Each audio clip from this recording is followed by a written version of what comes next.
tepat tanggal 17 Agustus di hari Jumat itu tahun 1945 jam 10 pagi di Jalan Pegangsaan Timur. Jangan lupakan nomor 56. Nomor itu penting karena menunjukkan satu tempat tertentu. Kalau cuma jalannya saja berarti maaf ya, proklamasi berlangsung di jalan. Ini ada nomornya. Nomor itu menunjukkan kedudukan tempat. Ini jalan. Jalan apa namanya, Pak? Kistu Kencana, ya. Wisnu Kencana Timur, nomor 27, Masya Allah. Nomor 27 tempat ini. Kalau cuma Wisnu Kencana saja di jalan. Pertanyaan saya, kenapa tidak pernah dijelaskan dalam buku sejarah? Siapa yang punya rumah tempat yang nomor 56 itu? Jalan Pegangsaan Timur nomor 56. Rumah siapa nomor 56 itu? Ternyata itu rumah seorang pengusaha Muslim keturunan Yaman yang sangat cinta dengan negara kesatuan Republik Indonesia ini. Beliau mewakafkan rumahnya untuk kemerdekaan bangsa Indonesia. Namanya Syekh Faraj bin Marta. Mewakafkan rumahnya untuk proklamasi kemerdekaan Republik Indonesia. Insinyur Soekarno datang ke situ dalam keadaan masih lemas, ada kemudian penyakit dalam tubuhnya, maka diberikan oleh beliau madu Yaman di malam harinya.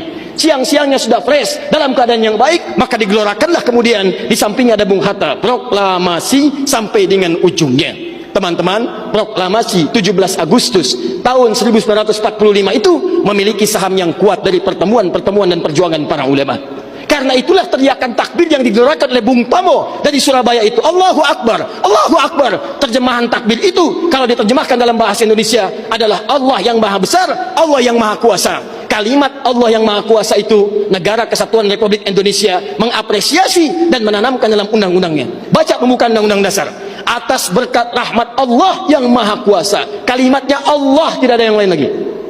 Atas berkat rahmat Allah yang maha kuasa dan dengan didorongkan oleh keinginan luhur. Jadi keinginan luhur itu diletakkan di akhir setelah Allah yang maha kuasa.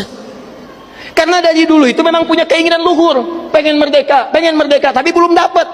Siapa kemudian yang mempercepat keinginan luhur itu? Allah yang maha kuasa. Atas berkat rahmat Allah yang maha kuasa dan dengan didorongkan oleh keinginan luhur, maka rakyat Indonesia menyatakan dengan ini kemerdekaannya. Dari situ kemudian jadikan sebagai sila dari 5 dasar sila ketuhanan itu.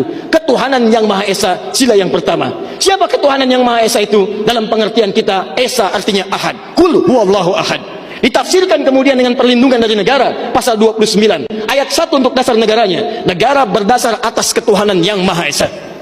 Karena itu kalau di bumi Indonesia ini ada orang-orang yang anti Tuhan, ada orang-orang yang menolak ketuhanan, sesungguhnya dia sedang melanggar undang-undang. Dan pasal 29 ayat 2-nya, negara menjamin kita untuk menerapkan nilai-nilai ketuhanan dalam bentuk ibadah. Perhatikan bacaannya. Negara menjamin kemerdekaan tiap-tiap penduduk untuk memeluk agamanya masing-masing dan beribadah menurut agama dan kepercayaannya itu.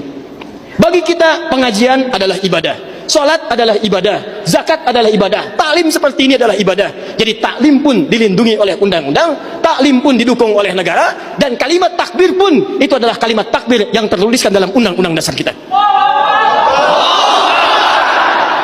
Jadi kalau ada anak bangsa yang anti dengan kalimat takbir, itu artinya anak bangsa yang tidak mengenal perjuangan nenek moyang kita yang telah mewujudkan negara kesatuan Republik Indonesia. Takbir.